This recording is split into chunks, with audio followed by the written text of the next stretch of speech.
Hello everyone, welcome to Radio Webinar Series. I am Hera Fatma.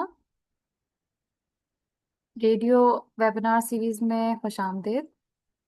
जैसा कि आप जानते हैं कि रेडियो क्या है, हमने हमारी लास्ट मीटिंग में ओरिएंटेशन में डिस्कस किया था radio radio astronomy for development, intercultural innovation and outreach, a modern silk road via radio astronomy education. तो जैसे कि इसके नाम से जाहिर है, ये रेडियो एस्ट्रोनॉमी एजुकेशन का इनिशिएटिव है, का प्रोग्राम है। और ये बेसिकली कनेक्ट करता है 3 डिफरेंट कंट्रीज को: पाकिस्तान, चाइना एंड ग्रीस।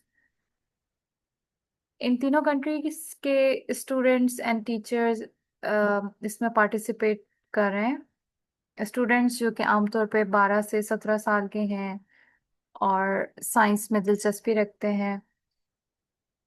इस प्रोजेक्ट का मकसद है कि हम साइंस को यूज़ करें एज अ इंटरनेशनल और you can say universal language, ताकि हम इसके ज़रिए peace, intercultural collaboration and technological education, इन चीज़ों को हम फ़रोग दे सकें। और इस प्रोजेक्ट की जो कोर टीम है, उनका इंट्रोडक्शन हमने आपको ओरिएंटेशन में करवाया था। जो सपोर्टिंग ऑर्गेनाइजेशंस हैं, इंस्टीट्यूट्स हैं, उनका इंट्रोडक्शन भी आपको दिया गया था। मगर इन शॉर्ट,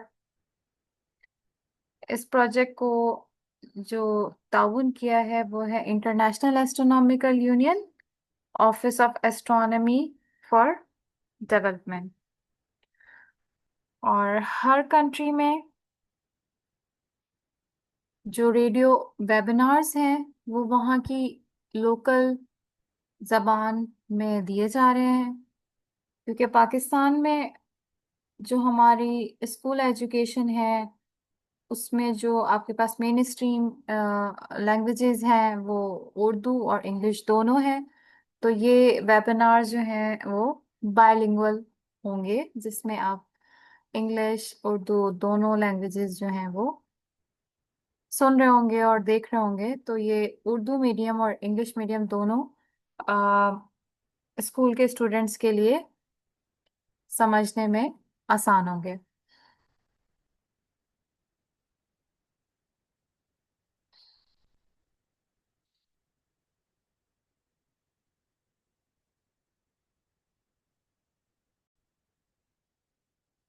तो रेडियो वेबिनार सीरीज में जो हमारा सबसे पहला वेबिनार है वो है introduction to astronomy and astrophysics.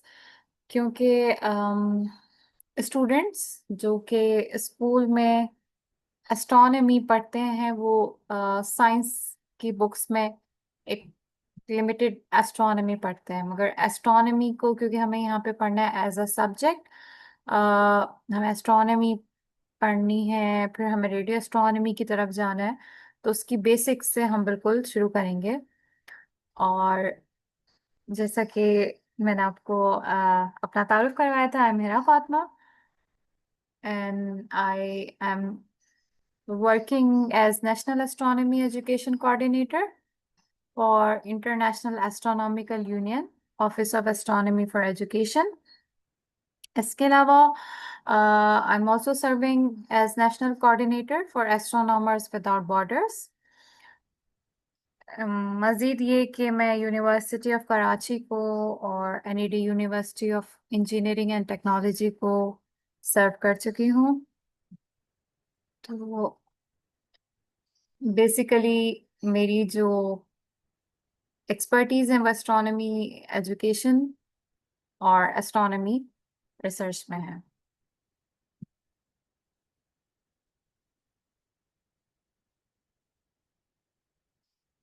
तो इस वेबिनार में कुछ ये चीज़ें हैं जो हम डिस्कस करेंगे कि हम आसमान क्यों देखते हैं, और जब हम देखते हैं तो वहाँ क्या चीजें मौजूद हैं, जो चीजें मौजूद हैं हम उनको कैसे स्टडी करते हैं, कैसे उनका मुशाहिदा करते हैं, क्या टूल्स जो हैं वो हम यूज करते हैं, और जब हम उनको स्टडी कर रहे हैं, हम डिफरेंट टूल्स यूज कर रहे हैं, तो कितनी डिफरेंट वेवलेंथ्स पे हम इन चीजों को देख सकते हैं।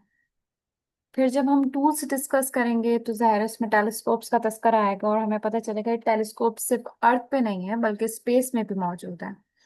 और फिर हम इस वेबिनार को ख़त्म करेंगे ये डिस्कस करते हुए कि व्हाट्स नेक्स्ट, कि यहाँ तक चीज़ें डिस्कस करने के बाद, एस्ट्रोनॉमी या एस्ट्रोफिजिक्स का एक बेसिक तारुफ देने के बाद, नेक्स्ट क्या है आपके लिए। तो सबसे पहला सवाल आपके लिए मेरी तरफ से, why do we look at the sky. ठीक है, अब आपने बुक्स की तरफ नहीं सोचना, आपके जहन में जो चीज आए आप बता सकते हैं कि भाई आप स्काई क्यों देखते हैं।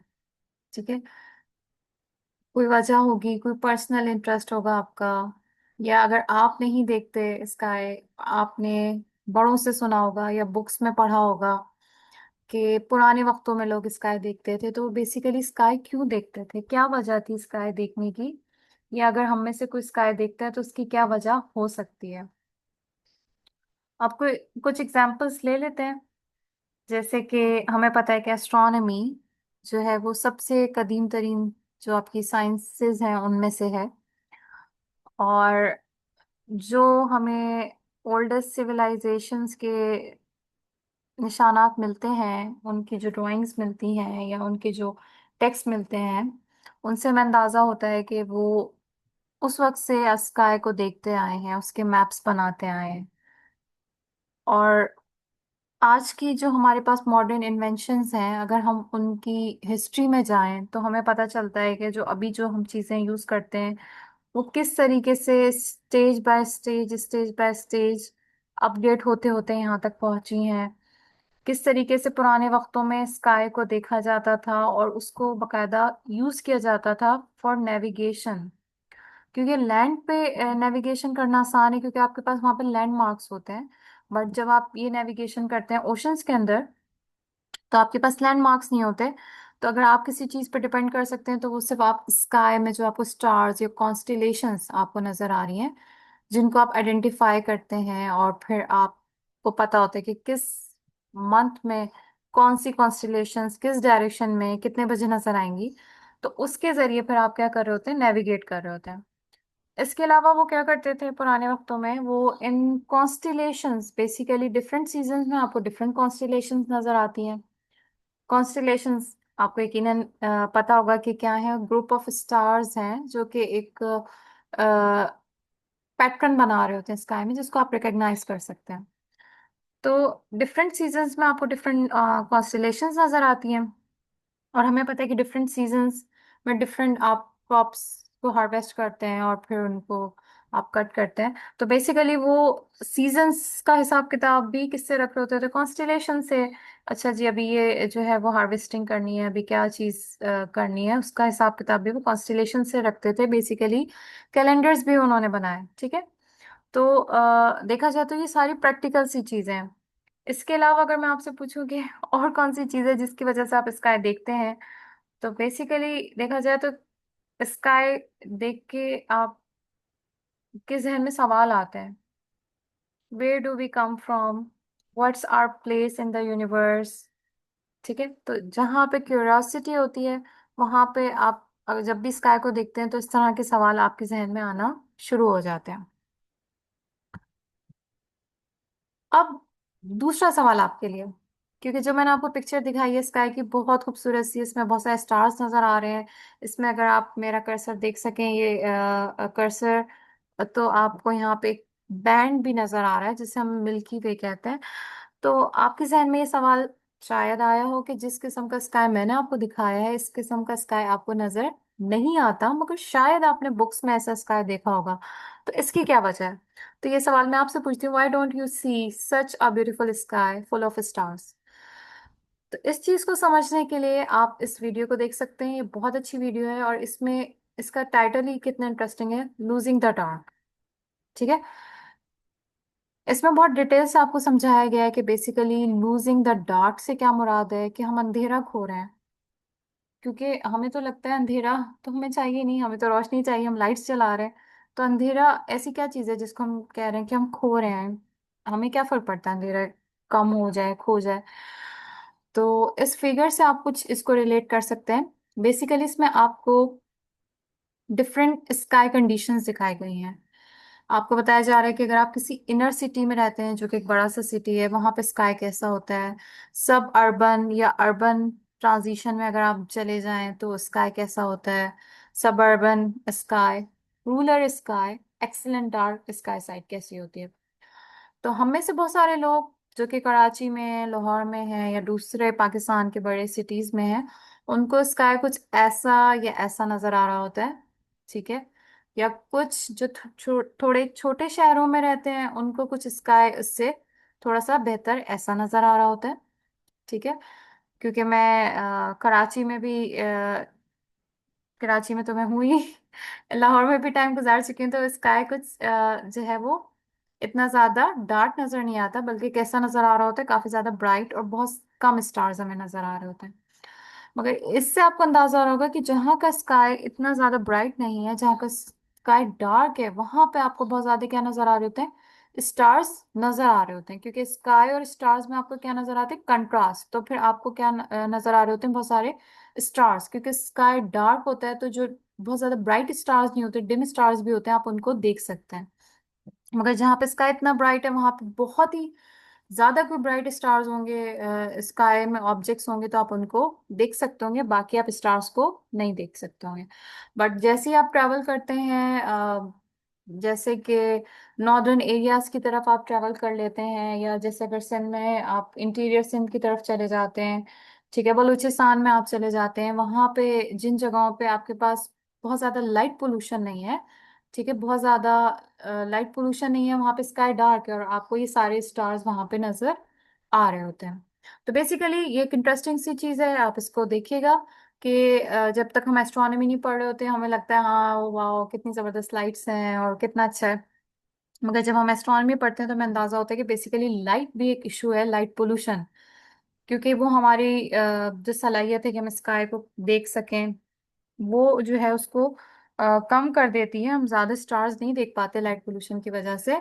और ये लाइट पोल्यूशन सिर्फ एस्ट्रोनॉमी को नुकसान नहीं पहुंचाती, बल्कि ह्यूमन हेल्थ और बाकी भी जो बायोडाइवर्सिटी है उसके लिए नुकसानदेह होती है। तो आप इसको देखिएगा, इसमें बहुत ही इंटरेस्टिंग तरीके से इसको दिखाया गया है। वीडियो में यहाँ पे इसलिए प्ले नहीं करी क्योंकि ये लेक्चर जो है वो बेसिकली हम रिकॉर्ड करके आपके साथ शेयर करेंगे, ताकि आप लोग भी इस लेक्चर को बार बार रिविजिट कर सकें अगर आपको कोई चीज़ इसमें भूल जाती है या आप उसको दोबारा सुनना चाहते हैं। और जो स्टूडेंट्स अभी पार्टिसिपेट नहीं कर रहे, कल को वो भी इन लेक्चर्स को सुन सकें। तो लिहाजा किसी किस्म का कोई कॉपीराइट इशू या कुछ इस किस्म का मसला ना हो, दैट्स वाई मैं इसको प्ले नहीं कर रही। बट आपके लिए होमवर्क है, आपने इसको खुद से देखना है। अच्छा जी, एस्ट्रोनॉमी है क्या? इससे पहले मैं आपको बताऊं, आप एक क्विकली इसको सोचें कि आपके जहन में क्या आता है एस्ट्रोनॉमी से। आपके जहन में क्या आता है कि एस्ट्रोनॉमी क्या है, इल्म फल्कियत क्या है?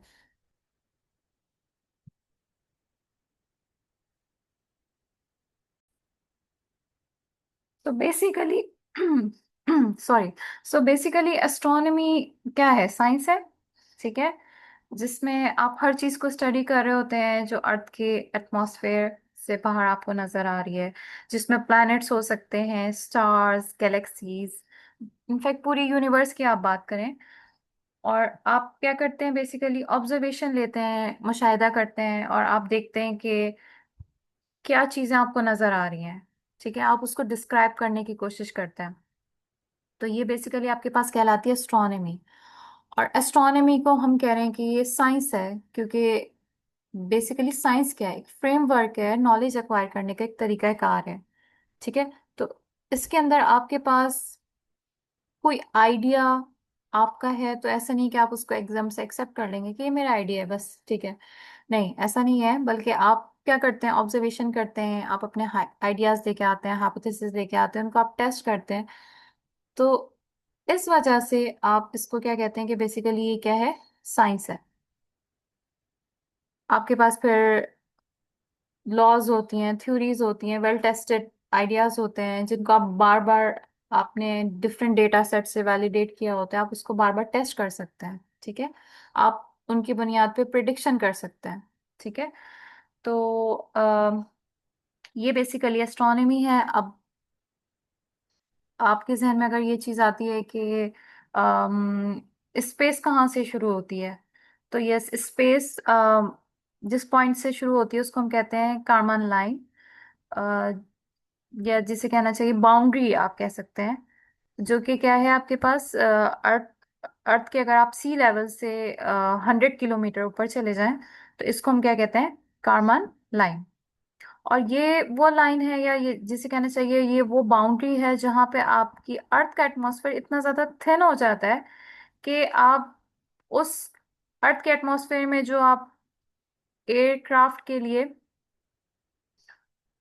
एरोनॉटिक्स यूज करते हैं कि वो एयरक्राफ्ट किस तरह से चलेगा, अब वो यूज नहीं होगा, बल्कि आपका अर्थ का एटमॉस्फेयर ऊपर जाते जाते जाते इतना थिन हो गया है, खासतौर पे इस बाउंड्री पे आके, कि अब वहां पे आप क्या यूज करोगे, स्पेस फ्लाइट डायनेमिक्स। तो अब यहाँ पे शुरू होगी स्पेस।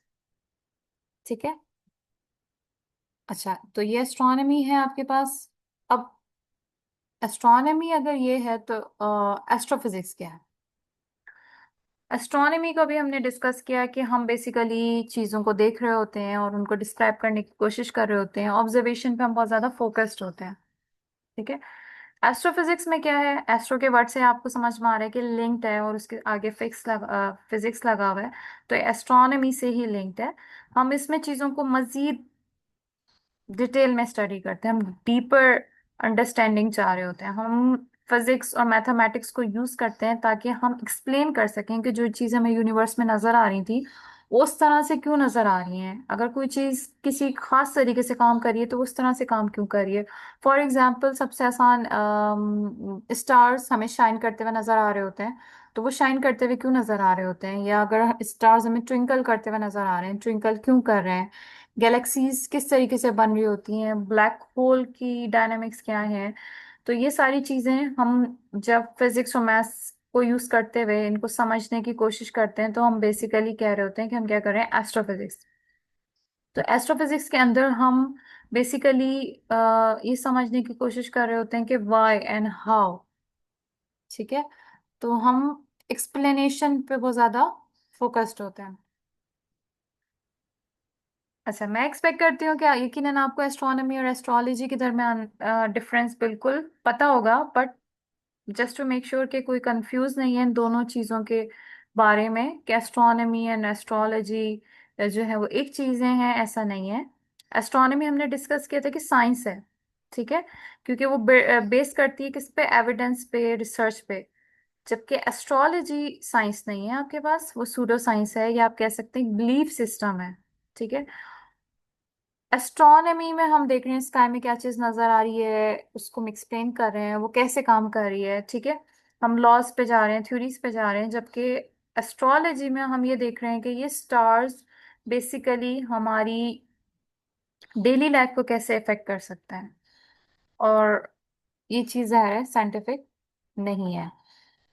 अच्छा, एस्ट्रोलॉजी में ये साइंस आपने कहीं ना कहीं देखे होंगे, या आपने किसी न्यूज़पेपर में ये हफ्ता कैसा रहेगा या ये महीना कैसा रहेगा इस किस्म की कोई हेडिंग भी यकीन आपने देखी होगी।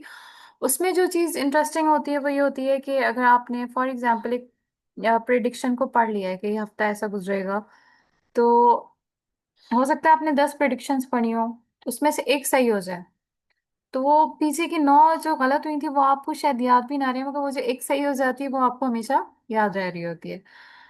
तो आप उस पे बिलीव करें या ना करें, ये आप, आपकी अपनी मर्जी है। मगर अभी आपको जो समझाना पॉइंट है वो ये है कि astronomy and astrology are two different things.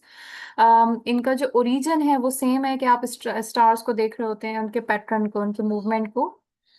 ठीक है, बट आगे जाके बिल्कुल अलग है कि एस्ट्रोलॉजी से आप ये पता करने की कोशिश कर रहे होते हैं कि किस तरीके से आपकी लाइफ को इफेक्ट करेगा, जबकि एस्ट्रोनॉमी में ऐसा नहीं है। एस्ट्रोनॉमी में हम जो है वो चीज़ों को ऑब्जर्व करते हैं, फिर हम एस्ट्रोफिजिक्स की तरफ जाते हैं, मजीद डीपर अंडरस्टैंडिंग की तरफ कि किस तरीके से चीज़ें काम करती हैं और जिस तरह से वो काम कर रही हैं उस तरह से वो काम क्यों कर रही हैं।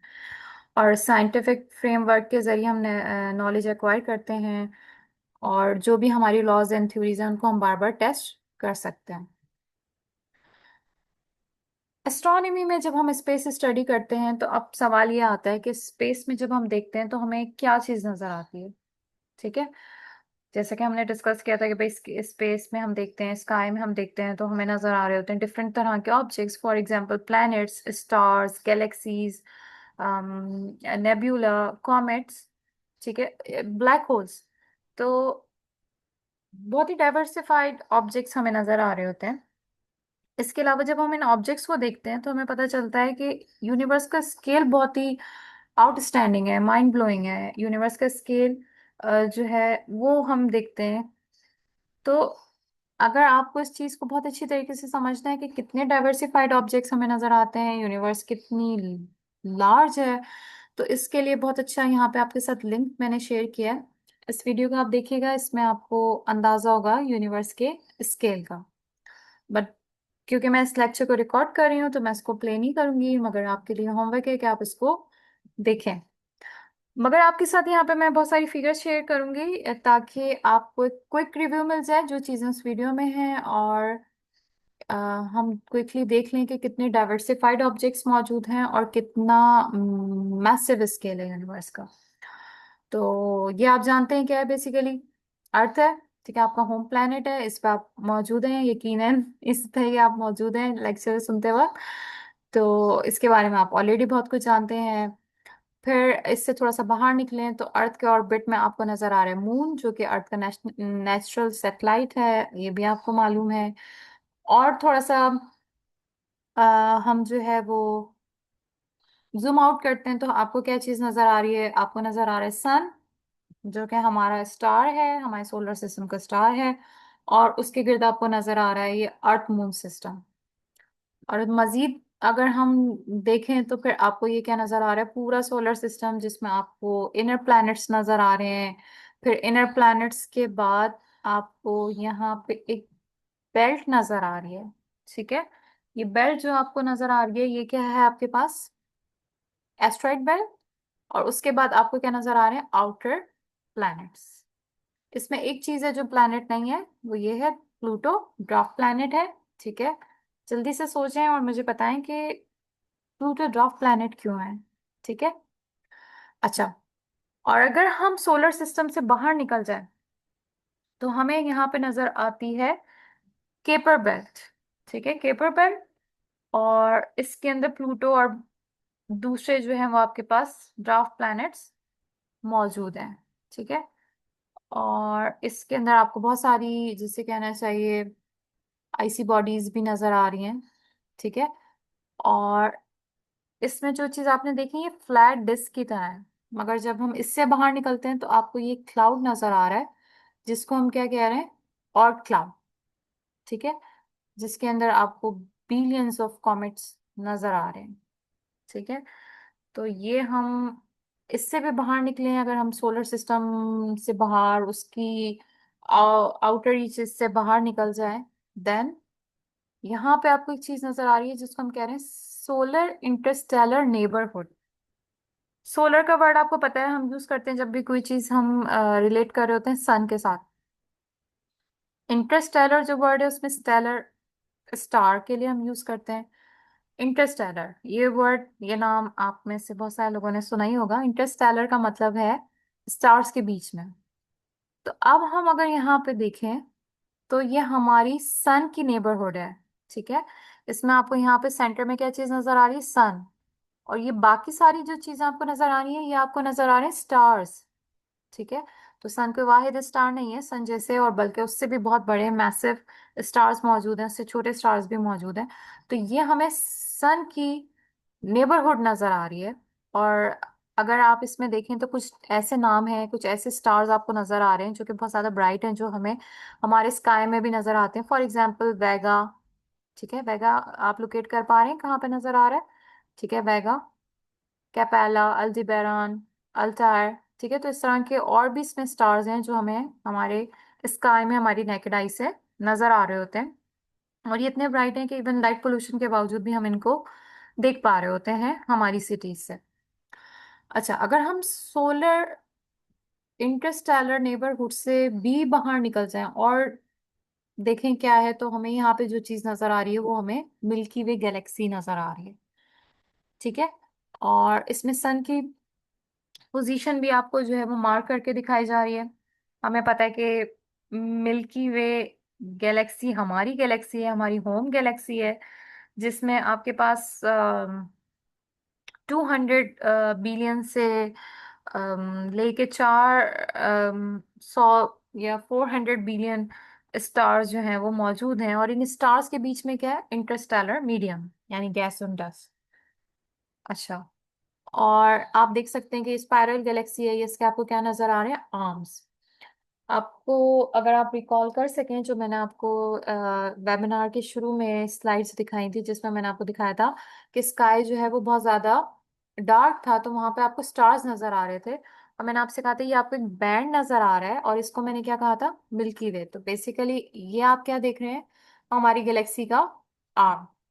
ठीक है, and this is how we know कि हमारी गैलेक्सी कैसी गैलेक्सी है, स्पाइरल गैलेक्सी है।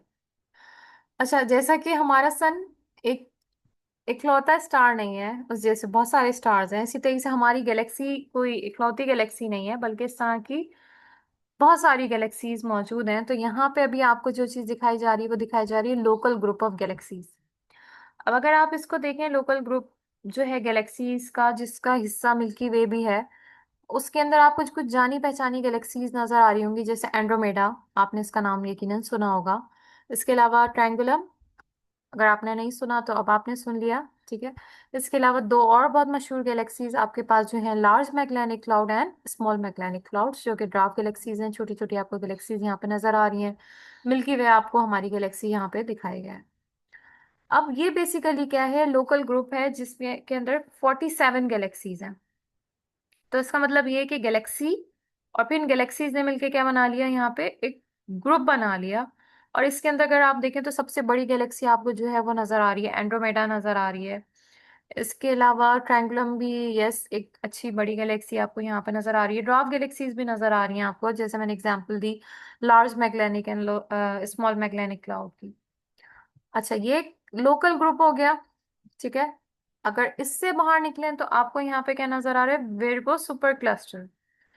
इसका मतलब ये है कि ये जैसा एक ग्रुप था, इस तरह के बहुत सारे ग्रुप्स, अंदाजन 100 ग्रुप्स ने मिलके, ग्रुप्स और क्लस्टर्स ने मिलके ये एक बड़ा सा सुपर क्लस्टर बना दिया, जिसको हमने नाम दिया विर्गो सुपर क्लस्टर। ठीक है, और अगर आप इस सुपर क्लस्टर को गौर से देखें, ठीक है, तो इसमें आपको ये लोकल ग्रुप की पोजीशन यहाँ पे मार्क हुई हुई नजर आ रही है। अब अगर इससे भी बाहर चले जाएं तो यूनिवर्स कुछ आपको ऐसी नजर आएगी, आइसोट्रॉपिक एंड होमोजीनियस, बहुत बड़े स्केल पर अगर आप देखें तो वो आपको हर डायरेक्शन में एक जैसी ही नजर आ रही होगी। और बेसिकली ये जो आप देख रहे हैं ये क्या है आपके पास, अगर देखा जाए तो इस पिक्चर में आपको 100 बिलियन गैलेक्सी से भी ज्यादा गैलेक्सीज आपको दिखाई जा रही हैं, जो कि अरेंज हुई हुई हैं मिलियंस ऑफ सुपर क्लस्टर्स की फॉर्म में। और इन सुपर क्लस्टर्स के बीच में आपको वाइट्स नजर आ रहे हैं, तो ये एक सुपर क्लस्टर और फिर वाइट यानी खला, ये मिल के आपको एक फोम लाइक स्ट्रक्चर नजर आ रहा है, जिसको हम कह रहे हैं सुपर स्ट्रक्चर। तो लार्ज स्केल पे आपको यूनिवर्स कुछ ऐसी नजर आ रही है। और अगर आप इससे भी बाहर जाना चाहें और फिर आप देखना चाहें, तो हम कहते हैं कि एक लिमिट आ जाती है जिसको हम कहते हैं कि ऑब्जर्वेबल यूनिवर्स। ठीक है, और जो चीज इस रीजन के बाहर है उसको हम कह रहे हैं अनऑब्जर्वेबल रीजन, क्योंकि वो रीजन है जहां से जो लाइट इमिट हुई है किसी भी ऑब्जेक्ट से वो हम तक नहीं पहुंच सकी। ठीक है, तो इस रीजन के बाहर, ऑब्जर्वेबल रीजन के बाहर जो चीज है उसके बारे में हमें इंफॉर्मेशन नहीं है। क्यों नहीं है? क्योंकि हमें पता है कि स्पीड ऑफ लाइट सबसे फास्टेस्ट है। हमें जो है वो इसका नंबर, इसकी वैल्यू पता है कि अगर आप 3 एक्सपोनेंट 9 मीटर पर सेकेंड या 3 एक्सपोनेंट 6 किलोमीटर पर सेकेंड, ये स्पीड ऑफ लाइट है। तो इतने मीटर या इतने किलोमीटर लाइट 1 सेकंड में ट्रेवल कर रही है। अगर 1 सेकंड में इतना ट्रेवल करती है तो हम ये पता कर सकते हैं कि 1 साल में कितना ट्रेवल करेगी, 10 साल में, 20 साल में। और जितनी यूनिवर्स की एज है हम इतना भी पता कर सकते हैं कि लाइट इतने सालों में, फॉर एग्जांपल 13.8 बिलियन ईयर्स में कितना ट्रैवल करेगी। अगर कोई चीज इससे भी ज्यादा दूर है, कि उससे जो लाइट ट्रैवल हुई है वो आज तक मुझ तक नहीं पहुंची, इसका मतलब ये है कि वो ऑब्जर्वेबल यूनिवर्स से बाहर है। ठीक है, और मैंने उसको अभी तक नहीं देखा। तो यस, इसका मतलब ये है कि हमने डिस्कस किया कि आप जब स्पेस में देखते हैं तो आपको क्या क्या चीजें नजर आती हैं, और स्पेस का जो स्केल है वो कितना ज्यादा मैसिव हो सकता है। अब सवाल ये पैदा होता है कि अगर हम स्पेस को स्टडी करना चाहें तो हम कैसे उसको स्टडी कर सकते हैं। तो इसका सिंपल सा आंसर ये है कि हम उसको लाइट के जरिए स्टडी कर सकते हैं, क्योंकि जब लाइट यूनिवर्स में किसी भी ऑब्जेक्ट से हम तक पहुंचती है तो वो अपने साथ बहुत सारी इंफॉर्मेशन लेके आ रही होती है। तो एस्ट्रोनॉमर क्या करते हैं, उस लाइट को कलेक्ट करने की कोशिश करते हैं, और उस लाइट के जरिए हम जो है उस ऑब्जेक्ट की प्रॉपर्टीज फाइंड आउट करने की कोशिश करते हैं। वो फिर कोई स्टार हो या कोई गैलेक्सी हो, हम उसकी प्रॉपर्टीज को फाइंड आउट करने की कोशिश करते हैं। और जैसे कि अभी हमने डिस्कस किया कि यूनिवर्स का स्केल बहुत मैसिव है, तो समटाइम्स के किसी ऑब्जेक्ट से अगर हम तक कोई लाइट पहुंच रही है तो उसको हम तक पहुंचने में मिलियन ईयर्स या बिलियन ईयर्स भी जो है वो हो सकता है लगे हों। अब ये बहुत इंटरेस्टिंग है कि एक एस्ट्रोनॉमर के लिए जो उसका उसकी लेबोरेटरी है वो स्काई है। फिजिक्स, केमिस्ट्री की में आपके पास एक लैब होती है, उसमें आपके पास कोई इंस्ट्रूमेंट होता है, कोई ऑब्जेक्ट होता है। फॉर एग्जांपल आप किसी, बहुत ही सिंपल सी एग्जांपल है, किसी बॉल का डायमीटर मालूम कर रहे हैं, ठीक है, या किसी चीज की स्पेसिफिक ग्रेविटी निकाल रहे हैं। तो इस तरह से अगर आपको एक्सपेरिमेंट करें तो आपके पास इंस्ट्रूमेंट होता है और चीजें होती हैं। मगर एस्ट्रोनॉमी में आप किसी स्टार को उठा के लैब में नहीं ला सकते कि मुझे इसकी प्रॉपर्टीज फाइंड आउट करनी है। तो आप किस पे डिपेंड कर रहे होते हैं कि स्पेस से जो सिग्नल आप तक पहुंच रहा है, और वो सिग्नल किस फॉर्म में पहुंच रहा है, लाइट की फॉर्म में आप तक पहुंच रहा है। आप उस पर डिपेंडेंट होते हैं कि उसको आपने गैदर करना है और उसको आपने क्या करना है, स्टडी करना है। अच्छा, लाइट के साथ ब्रैकेट में मैंने EMR लिखा हुआ है, इलेक्ट्रोमैग्नेटिक रेडिएशन। इसको थोड़ा सा बाद में डिस्कस करते हैं। तो हम बेसिकली जो हम तक लाइट पहुंचती है उसको हम डिकोड करने की कोशिश करते हैं यूजिंग फिजिक्स, और फिर हम उस ऑब्जेक्ट की प्रॉपर्टीज को स्टडी करने की कोशिश करते हैं। तो बेसिकली आपको यहाँ पे क्या नजर आ रहा है, इलेक्ट्रोमैग्नेटिक रेडिएशन, जो अभी मैंने आपसे कहा था। तो बेसिकली इलेक्ट्रोमैग्नेटिक रेडिएशन क्या है, एनर्जी है जो कि ट्रैवल कर रही है वेव्स की फॉर्म में with the speed of light, जिसमें आपके पास ऑसिलेटिंग इलेक्ट्रिक मैग्नेटिक फील्ड्स मौजूद हैं जो एक दूसरे के परपेंडिकुलर हैं। अच्छा, अब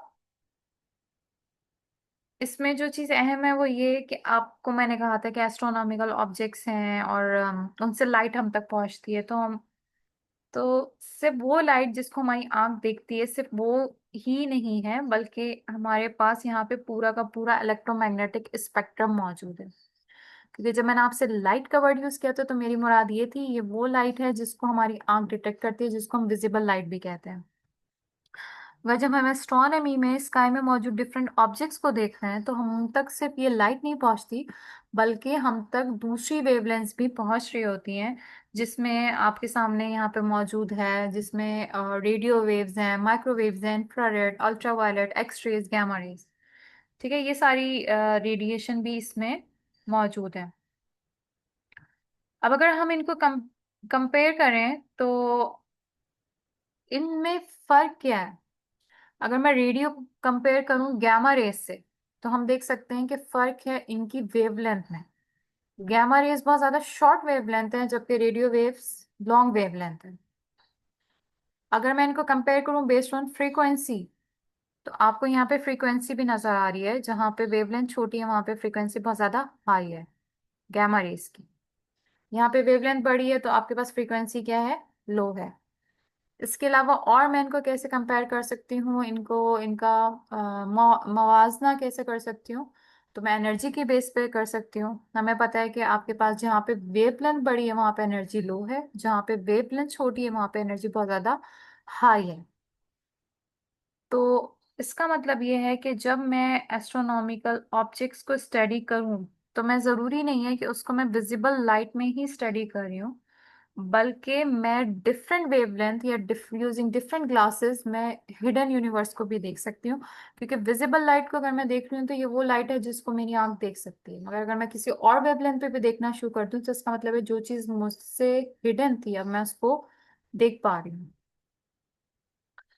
तो अगर आपने किसी भी वेवलेंथ पे काम करना है तो सबसे पहले आपको कोई इंस्ट्रूमेंट चाहिए होगा, और जो इंस्ट्रूमेंट सबसे ज्यादा आप कॉमनली जानते हैं वो आपके पास क्या है, टेलीस्कोप है। ठीक है। तो टेलीस्कोप बेसिकली हम क्यों यूज करते हैं, ताकि हम लाइट को क्या कर सके, कलेक्ट कर सके। अच्छा, जब मोस्ट ऑफ द टाइम जब मैं स्टूडेंट से पूछती हूँ कि बेसिकली टेलीस्कोप हमें क्यों चाहिए होता है, तो वो मुझे हमेशा ये आंसर दे रहे होते हैं कि हमें चीज़ों को हम मैग्नीफाई करके देखना चाह रहे होते हैं, दैट्स वाई हमें टेलीस्कोप दरकार होता है। हाँ, बात ठीक है कि अगर आप टेलीस्कोप यूज करेंगे तो आप चीज़ों को क्या कर सकते हैं, आप उनको ज़्यादा डिटेल में देख सकते हैं। मगर दूसरी इम्पॉर्टेंट चीज़ ये है कि हमेशा हम सिर्फ चीज़ों को जूम इन करके नहीं देखना चाह रहे होते, बल्कि हम बाज औकात कोई ऑब्जेक्ट है जो स्काई में स्टार है जो कि बहुत ज्यादा ब्राइट नहीं है बल्कि थोड़ा फेंट है और मेरी नेकेड आई उसको नहीं देख पा रही, तो अगर मैं उसको भी देखना चाहूँ तो मैं टेलीस्कोप्स के जरिए देख सकती हूँ, क्योंकि टेलीस्कोप्स का जो लाइट कलेक्टिंग एरिया होता है वो मेरी नेकेड आई से काफी ज्यादा बड़ा होता है। और ये एरिया जितना ज्यादा बड़ा होगा इसका मतलब ये है कि मेरी टेलीस्कोप की मैग्निफिकेशन भी उतनी ज्यादा होगी और मैं उतने ज्यादा फेंट ऑब्जेक्ट्स को भी देख सकती हूँ। तो बेसिकली हम टेलीस्कोप को यूज करते हैं ताकि हम लाइट कलेक्ट कर सकें। और आपका जो लाइट कलेक्टिंग एरिया होता है, या जिसे आप कहते हैं कि जो ऑब्जेक्टिव लेंस या ऑब्जेक्टिव मिरर होता है, वो कितना बड़ा है इस पे डिपेंड करता है कि कितनी लाइट को हम गैदर कर सकते हैं और हमारा टेलीस्कोप कितना पावरफुल है। और बेसिकली दो सबसे बेसिक जो है, दो तरह के आपके पास टेलीस्कोप्स होते हैं, रिफ्रैक्टिंग एंड रिफ्लेक्टिंग। आपको पता है रिफ्रैक्टिंग के अंदर हम यूज कर रहे होते हैं लेंस, रिफ्लेक्टिंग के अंदर हम यूज कर रहे होते हैं मिरर। कौन सी इसमें रिफ्रैक्टिंग है कौन सी रिफ्लेक्टिंग है आप देख सकते हैं, ये आपके पास क्या है, रिफ्रैक्टिंग। ठीक है। और आपको यहाँ पे लेंसेज नजर आ रहे हैं, ये आपके पास क्या है, रिफ्लेक्टिंग। और आपको यहाँ पे क्या नजर आ रहा है, मिरर नजर आ रहा है। Quick question for you. You have to identify the reflective and refractive telescope. So you can easily identify from the interior as well as the exterior. तो आप इनको जो है वो easily identify कर सकते हैं कि आपके पास ये कौन सी टेलीस्कोप है, क्या ये रिफ्लेक्टिव है या रिफ्रैक्टिव है। ठीक है, इसको इंटीरियर से देख के भी आप इजीली आइडेंटिफाई कर सकते हैं। अच्छा, अब अगर मैं टेलीस्कोप यूज करूंगी तो क्या होगा, टेलीस्कोप से मैं यहाँ पे नेकेड आई से मैं देख रही होंगी कि भाई अच्छा जी क्या चीज नजर आ रही है। ठीक है, आपने इससे भी देख लिया इससे भी देख लिया, अब जो चीज आपको नजर आ रही है वो आप उस टाइम देख रहे हैं। मगर ये तो सिर्फ ऑब्जर्वेशन है ना, मैं अगर उस ऑब्जर्वेशन को अपने पास कैप्चर करना चाहूँ तो मैं क्या करूँ, कि मैं दूसरों को भी दिखा सकूं या बाद में मैं उस ऑब्जर्वेशन को एनालाइज कर सकूं। तो मेरे माइंड में सबसे क्विक सॉल्यूशन क्या आएगा कि भाई मेरे पास सेलफोन तो है ही, मैं सेलफोन को आईपीस पे रखूं यहाँ पे और मैं क्या करूँ, पिक्चर सेलफोन के कैमरे से पिक्चर कैप्चर कर लूं। ठीक है, क्विक फिक्स हो सकता है ये, मगर अगर मुझे प्रोफेशनल लेवल की पिक्चर चाहिए, ठीक है, जिससे मैं बाद में एनालाइज कर सकूं, फॉर एग्जांपल मैं देख सकूं कि इस पिक्चर्स में मुझे इतने स्टार्स नजर आ रहे हैं, कौन से स्टार ज्यादा ब्राइट है कौन से स्टार कम ब्राइट है, कितनी उसकी ब्राइटनेस है, मैं उसको नंबर्स में कैलकुलेट कर सकूं, मैं उसका मैग्नीट्यूड निकाल सकूं। तो इसका मतलब ये है कि मुझे एक प्रोफेशनल कैमरा चाहिए होगा जिसको मैं अटैच करूं अपनी टेलीस्कोप के साथ। तो इस सूरत हाल में जो चीज हम यूज करते हैं उसको हम कहते हैं सीसीडी, चार्ज कपल्ड डिवाइसेस। ठीक है, ये बिल्कुल उसी तरह के कुछ कैमरास होते हैं जैसे हमारे सेलफोन्स में भी होते हैं। तो हम इसको यूज करते हैं ताकि हम क्या कर सकें, एस्ट्रोनॉमिकल पिक्चर्स ले सकें। एस्ट्रोनॉमिकल पिक्चर्स लेने का मकसद क्या है कि हम बेसिकली करना चाह रहे हैं फोटोमेट्री। फोटोमेट्री एक वर्ड है जो कि मिलके बना है, फोटो यानी लाइट एंड मेट्रॉन यानी मेजर। तो बेसिकली आप लाइट को मेजर करना चाह रहे हैं। आप लाइट को इसलिए मेजर करना चाह रहे हैं कि कौन सा ऑब्जेक्ट ज्यादा ब्राइट है, कौन सा ऑब्जेक्ट कम ब्राइट है। आप इसको मेजर करना चाह रहे हैं। अगर आप किसी चीज को नेकेड आई से भी देखते हैं तो आप बता सकते हैं कौन सी चीज कम ब्राइट है, कौन सी चीज ज्यादा ब्राइट है, बट आप उसकी क्वालिटी बता रहे होते हैं। बट अगर मैं क्वांटिटेटिव वे में आपसे पूछूं कि मुझे नंबर चाहिए कि कौन सी चीज कितनी ब्राइट है, कौन सी चीज कितनी कम ब्राइट है, नंबर्स, ताकि मैंने कंपेयर कर सकूं, तो उसके लिए आपको क्या करनी पड़ेंगी, मेजरमेंट्स। तो हम बेसिकली क्या करते हैं कि ये कैमरा टेलीस्कोप के आगे लगा देते हैं, और ये कैमरा बेसिकली आपके पास क्या है, एक चिप है। ठीक है, ये बेसिकली आपके पास क्या है, एक चिप है, एक छोटी सी इलेक्ट्रॉनिक चिप है। आप जब इस चिप को लगाते हैं तो बेसिकली इसमें क्या है, आपके पास ग्रिड। ग्रिड क्या है आपके पास, ऐसे वर्टिकल एंड हॉरिजेंटल लाइंस होंगी, जैसे कि आप ग्राफ पेपर में देखते हैं। लाइंस होती हैं, वो मिलके ग्रिड बना रही होती हैं, और ग्रिड के बीच में क्या होते हैं, छोटे छोटे छोटे छोटे बॉक्सेस होते हैं। तो इसी तरीके से इसमें भी ग्रिड बनी हुई है जिसमें छोटे छोटे बॉक्सेस हैं, जिसको आप क्या कह रहे हैं, पिक्सेल्स। ठीक है, तो ये जो छोटे छोटे बॉक्सेस हैं या जो पिक्सेल्स हैं, इसमें जो एलिमेंट है वो लाइट सेंसिटिव एलिमेंट है। लाइट सेंसिटिव एलिमेंट का मतलब ये है कि उस बॉक्स में, उस पिक्सल में, ठीक है, जिस एलिमेंट से बना है, जब उस पर लाइट हिट करेगी तो क्या होगा कि उसके अंदर जितने भी एटम्स हैं वो रिलीज करना शुरू कर देंगे इलेक्ट्रॉन। ठीक है, और हमारा वो पिक्सल क्या हो जाएगा, इलेक्ट्रिकली चार्ज। ये इंपॉर्टेंट क्यों है, ये इंपॉर्टेंट इसलिए है क्योंकि जितने ज्यादा वहां पे आपके पास इनकमिंग फोटॉन्स होंगे, या जितनी ज्यादा लाइट आ रही होगी, इसका मतलब ये है कि आपके पास वहां पे उतने ही ज्यादा इलेक्ट्रॉन रिलीज होंगे। ठीक है, इन दोनों के दरमियान रिलेशनशिप कैसा है, डायरेक्टली प्रोपोर्शनल। तो जितने ज्यादा इलेक्ट्रॉन रिलीज होंगे, इसका मतलब ये है कि हमें पता चल जाएगा कि इमेज के इस हिस्से में हम जो चीज देख रहे हैं वो उतनी ज्यादा ब्राइट है।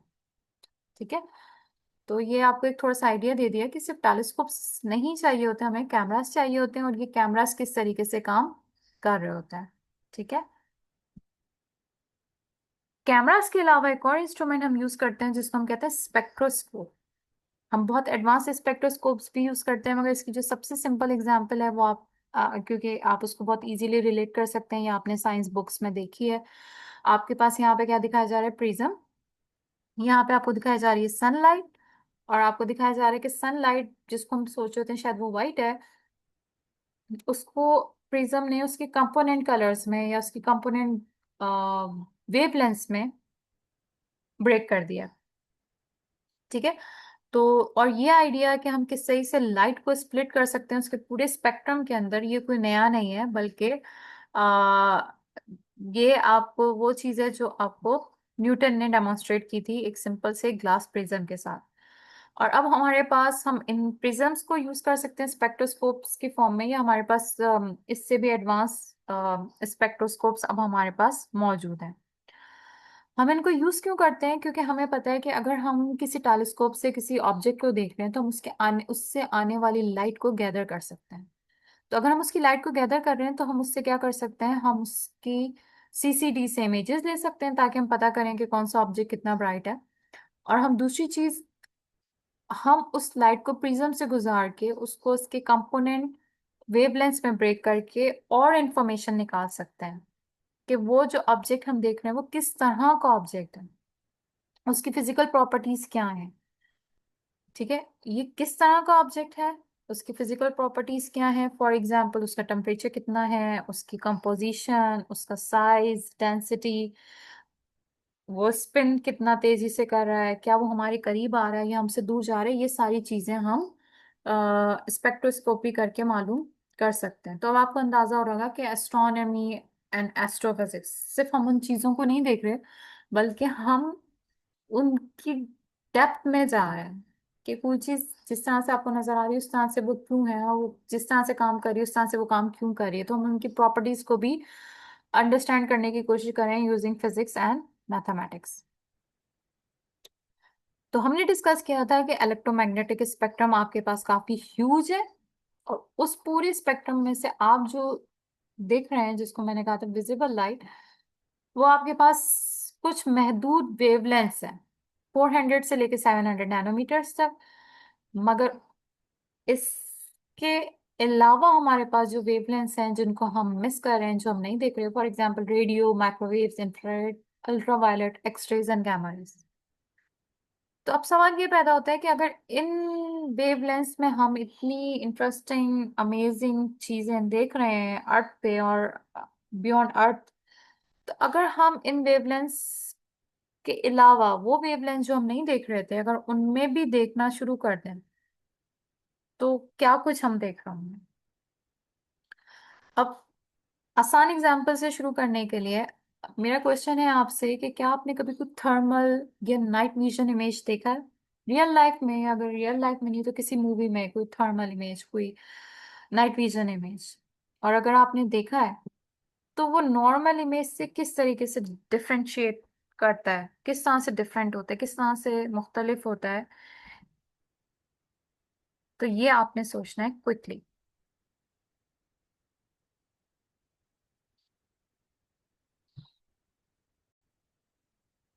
तो अब इस एग्जाम्पल को देखते हैं। अच्छा, आपके पास यहाँ पे जो आपको पिक्चर नजर आ रही है ये विजिबल इमेज है। इसके बरक्स यहाँ पे जो आप पिक्चर देख रहे हैं वो आपके पास क्या है? Thermal image. थर्मल इमेज क्या होती है? बेसिकली आप हर इमेज की तरह एक विजुअल रिप्रेजेंटेशन है, मगर क्या रिप्रेजेंट कर रही है आपको? Basically heat. तो आप थर्मल इमेज को हीट मैप भी कह सकते हैं। अगर आप किसी ऑब्जेक्ट को देख रहे हैं, किसी सीन को देख रहे हैं, तो आपको ये क्या देख दे रहा है? उसका हीट मैप। और आप देखेंगे कि किसी भी ऑब्जेक्ट में या किसी भी सीन में टेम्परेचर क्या कर रहा होगा? वेरी कर रहा होगा। कहाँ कहीं पे टेम्परेचर ज्यादा होगा, कहीं पे टेम्परेचर क्या होगा आपके पास? कम होगा। तो ये जो आपको कलर्स नजर आ रहे हैं और ये जो ग्रेडियंट नजर आ रहा है आपको, ये different colour basically different heat को शो कर रहे हैं। जबकि विजिबल इमेज में हम क्या देख रहे हैं? विजिबल इमेज आपके पास सिंपली जो रिफ्लेक्टेड लाइट थी, ठीक है, जाहिर है इस कमरे में कोई लाइट सोर्स होगा जिससे लाइट इनके ऊपर गिर टकरा रही होगी और फिर वो रिफ्लेक्ट हो रही होगी, तो हम उस लाइट को देख रहे हैं। तो ये आपका सिंपल जो एक ट्रेडिशनल फोटोग्राफ है ये वो है। जबकि ये वाला जो आपके पास थर्मल इमेज है, इसके अंदर आप देख रहे हैं इंफ्रारेड। ठीक है, इंफ्रारेड रेडिएशन, या आप जिसे कहते हैं हीट। जो कोई भी ऑब्जेक्ट जो इमिट कर रहा है, आप उस हीट को देख रहे हैं, जो कि मेरी नेकेड आई नहीं देख सकती। आपके सामने अगर मैं दो बर्तन रख दूं, स्टील का कोई बर्तन एक फासले पे रख दूं, और दोनों के टेम्परेचर में फर्क हो, ठीक है, तो आप अपनी नेकेड आई से आइडेंटिफाई नहीं कर सकेंगे किसका टेम्परेचर ज्यादा है किसका कम है। हो सकता है आप गर्म वाले को जाके पकड़ लें, ठीक है, हो सकता है आप ठंडे वाले को पकड़ लें। क्यों? क्योंकि आप सिंपली ये देख रहे हैं कि उस पे जो विजिबल लाइट उस पर पड़ रही थी और वो रिफ्लेक्ट होकर आपकी आंख तक जा रही है, आप सिर्फ उस इमेज को देख रहे हैं। मगर अगर आप उससे निकलने वाली थर्मल रेडिएशन को देख सकें, इंफ्रारेड को देख सकें, तो आप इजीली आइडेंटिफाई कर सकते हैं कि किस जगह टेम्परेचर ज्यादा है और किस जगह टेम्परेचर कम है। अच्छा, ये हमने एग्जांपल ली थर्मल इमेज की। अब नाइट विजन की एग्जांपल ले लेते हैं। नाइट विजन बेसिकली क्या होता है कि खासतौर पे जब आपके पास पुअर लाइटनिंग कंडीशंस होती हैं, तो आपको इसकी जरूरत पड़ती है। वो क्या करता है कि आपके पास जो एग्जिस्टिंग लाइट है, जो मिनिमल सी है, बहुत ही महदूद सी, बहुत ही जिसे कहना चाहिए मामूली सी लाइट है, उसी को आपको क्या करता है? इंटेंसिफाई करके दिखा रहा होता है।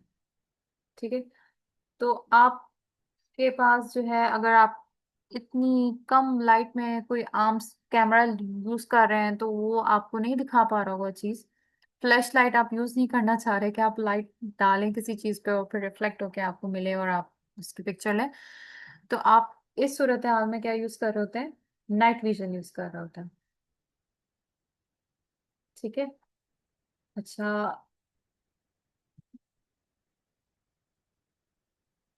अब इनका फायदा क्या है आपके पास? आपने देखा कि थर्मल के अंदर आप जो है वो टेम्परेचर डिफरेंसेस देख रहे थे, क्योंकि बेसिकली आप इंफ्रारेड रेडिएशन पे काम कर रहे थे। ठीक है।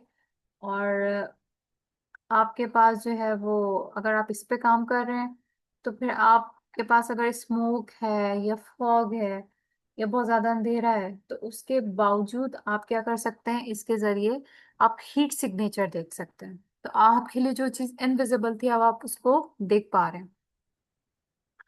अब इसी कॉन्सेप्ट को थोड़ा सा आगे एक्सटेंड करते हैं, और अब हम सोचते हैं कि अगर हम अर्थ पे इस तरह से कर रहे हैं कि हम विजिबल से बाहर चीज़ों को देखने की कोशिश कर रहे हैं, यूजिंग स्पेशल ग्लासेस और यूजिंग स्पेशल आइस, तो अगर यही चीज़ हम एस्ट्रोनॉमी में यूज़ करें, हम स्पेशल आइस यूज़ करें, और यूनिवर्स से आने वाली इनविजिबल लाइट, यानी जो विजिबल रीजन से बाहर की रेडिएशन है, उसको अगर हम देखना शुरू करें, तो अगर हम ऐसा करें, तो अब आपके लिए क्वेश्चन ये है कि हमें यूनिवर्स कैसी नजर आनी चाहिए जब हम रेडियो वेवलेंथ पे देखना शुरू कर दें, एक्स रेज पे, इंफ्रारेड पे, गामा रेज पे अगर हम देखना शुरू कर दें, तो हमें यूनिवर्स कैसी नजर आनी चाहिए। और अगर वो चीज जो हमें पहले विजिबल नहीं थी, अब हम उसको देख पा रहे हैं, तो क्या ये मुमकिन है कि हम इससे डिस्कवरीज भी कर सकें? ठीक है। तो ये आपने सोचना है। तो अब हम क्या करते हैं, अब हम एग्जाम्पल्स लेते हैं डिफरेंट वेवलेंथ्स की, क्योंकि आपने सोलर सिस्टम की बहुत सारी इमेजेस अपनी साइंस बुक्स में देखी हैं, और वो सारी आपने किस वेवलेंथ पे देखी है? विजिबल। मगर अब हम बात कर रहे हैं कि अगर हम विजिबल से बाहर देखने लगे तो हमें चीजें कैसी नजर आ रही होंगी। तो ये पहले एग्जाम्पल आपको यहाँ पे किस चीज की दी गई है? ये पहले एग्जाम्पल आपको दी गई है वीनस की। वीनस आप जानते हैं सोलर सिस्टम में हमारे एक प्लैनेट है, छोटा सा, अर्थ का पड़ोसी है। ठीक है। और जो वीनस की इमेज आप शायद पहचान पा रहे होंगे, वो ये वाली है जो विजिबल स्पेक्ट्रम, विजिबल रीजन में ली गई है।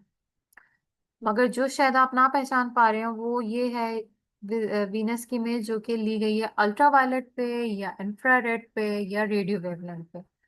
अब ये डिफरेंट इमेजेस क्या शो कर रही हैं, ये चीज हमें यहाँ पे देखनी है और समझनी है, ताकि हम समझ सकें कि डिफरेंट वेवलेंथ पे देखना चीजों को क्यों जरूरी है। सबसे पहले हम ये देख रहे हैं कि हम डिफरेंट इमेजेस में वीनस की डिफरेंट लेयर्स देख रहे हैं, और हम चाहते हैं कि हम वीनस में डीपर से डीपर देख सकें।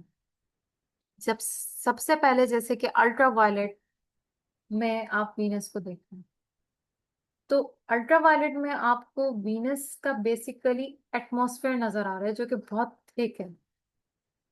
ठीक है। आप अल्ट्रावायलेट में वीनस के एटमॉस्फेयर को देख रहे हैं, जिसका टेम्परेचर जो है वो हंड्रेड्स ऑफ डिग्रीज है, इतना ज्यादा उसका टेम्परेचर है ग्रीन हाउस इफेक्ट की वजह से। मगर जब आप अल्ट्रावायलेट के बजाय आप विजिबल में वीनस को देखते हैं, तो बेसिकली आप अब देख रहे हैं उसके क्लाउड्स को, और हम देख रहे हैं कि वीनस जो है वो इन क्लाउड्स के अंदर ढका हुआ है, और यही वजह है कि वीनस आपको बहुत ज्यादा ब्राइट नजर आता है।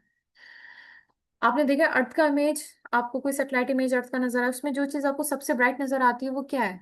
क्लाउड्स। ठीक है, अर्थ के क्लाउड्स। इसी तरीके से इस विजिबल रीजन में हमें जो चीज नजर आ रही है वो क्या है? वीनस के क्लाउड्स। अगर आप देखें नाइट स्काई में आपको कोई चीज बहुत ज्यादा ब्राइट नजर आ रही है, बहुत ज्यादा, तो वो स्टार नहीं होता, बेसिकली वो वीनस होता है, जो कि हमारा ये प्लैनेट है। और हम इतना ब्राइट वो इसलिए नजर आ रहा होता है क्योंकि विजिबल में जो चीज हम देख रहे होते हैं उसके, वो हम देख रहे होते हैं क्लाउड्स। तो क्लाउड्स बेसिकली क्या करते हैं? लाइट, आपको पूरा रीजन इसका कवर नजर आएगा, और वो बहुत ज्यादा क्या नजर आ रहा होगा? ब्राइट। ठीक है। तो हम यहाँ पे क्या देख रहे होते हैं? वीनस के क्लाउड्स। अच्छा, उसके बाद अगर आप इंफ्रारेड की तरफ चले जाएं, तो जैसा कि हमने डिस्कस किया था कि इंफ्रारेड बेसिकली हीट की हम बात कर रहे हैं, तो अब हम क्या करते हैं कि हम इंफ्रारेड में देखने का मतलब ये है कि अब हम वीनस के एटमॉस्फेयर में डीपर हम इंसाइट्स हमें मिल रही है, हमें उसकी ज्यादा से ज्यादा डिटेल्स मिल रही हैं। जहां पे आपको ये ज्यादा ब्राइट नजर आ रहा है, इसका मतलब ये है कि यहाँ पे आपको, आप मजीद डीप देख रहे हैं और लोअर एटमॉस्फेयर से जो हीट निकल रही है वो आप उसको देख पा रहे हैं। और ये हीट कहाँ से निकल रही है, उसके जो सल्फ्यूरिक एसिड के क्लाउड्स हैं उसमें से आपको हीट निकलती हुई नजर आ रही है। और जो डार्क रीजन है बेसिकली ये आपके पास क्या है, ये इसके सल्फ्यूरिक एसिड के क्लाउड्स हैं। और ये जो ब्राइट रीजन हैं ये आपको क्या नजर आ रही है, नीचे वाली लेयर से हीट निकलती हुई नजर आ रही है। तो इसका मतलब है बहुत इंटरेस्टिंग है कि अगर आप इसको डिफरेंट वेवलेंथ पे देखें। उसके बाद आपको यहाँ पे क्या नजर आ रहा है, रेडियो इमेज। ठीक है, तो रेडियो इमेज में आप और डीप देख रहे हैं। आप एक वक्त उसका एटमॉस्फेयर देख रहे थे, फिर आप उसके क्लाउड्स देख रहे थे, फिर आप क्लाउड से नीचे जो उसका हीट मैप था वो देख रहे थे कि कहाँ से हीट ज्यादा है कहाँ से कम है, क्लाउड्स के नीचे से हीट निकल रही है। अगर रेडार में आप डायरेक्ट देख रहे हैं, रेडार में या रेडियो में आप उसका उसका सरफेस देख रहे हैं, तो कितनी इंटरेस्टिंग सी चीज है कि आपके पास एक ऐसी वेवलेंथ है जो कि पेनिट्रेट कर रही है उसके क्लाउड्स में से सब जगहों से, पेनिट्रेट करके वीनस के सरफेस पर टकरा रही है और रिफ्लेक्ट होके आपको मिल रही है और आप उसका सरफेस देख पा रहे हैं। तो इसका मतलब ये है कि आपको आइडिया हुआ कि हम जब डिफरेंट वेवलेंथ पे देखते हैं तो वो चीजें जो हमारे लिए इनविजिबल थी आप उसको देख सकते हैं, और आप किसी चीज की कंप्लीट पिक्चर या कंप्लीट इंफॉर्मेशन, कंप्लीट का वर्ड ना भी कहें तो ज्यादा से ज्यादा इंफॉर्मेशन आप हासिल कर सकते हैं। एक और एग्जांपल, और ये एग्जांपल किसकी है, सन की।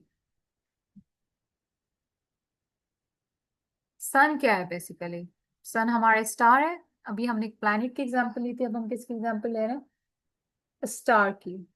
ठीक है, और जैसे कि आपको पता है कि अर्थ का अगर आप सरफेस लें और आप सरफेस से अंदर जाएं तो अर्थ की बेसिकली क्या है, लेयर्स। और अगर आप सरफेस से ऊपर जाएं तो अर्थ का एटमॉस्फेयर है उसमें भी क्या मौजूद है, लेयर्स, एटमॉस्फेरिक लेयर्स।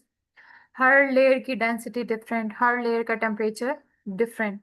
ठीक है, तो इसी तरीके से सन की अगर हम बात करें तो उसका कोई सॉलिड सरफेस तो है ही नहीं। सन क्या है, आपके पास एक स्टार है जो कि बॉल जिसे कह सकते हैं आप, गैस और डस्ट की बॉल है।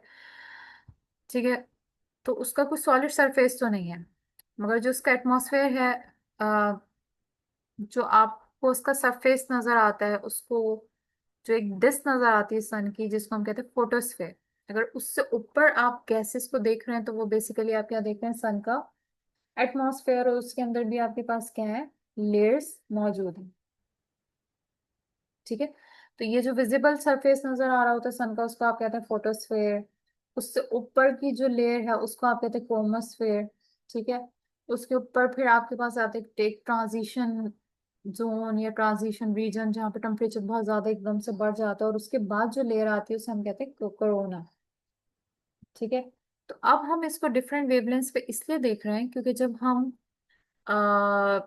विजिबल रीजन में देख रहे होते हैं तो हम किसको देख रहे होते हैं, इसको, ये जो डिस्क नजर आती है सन की जिसको हम कहते हैं फोटोस्फेयर।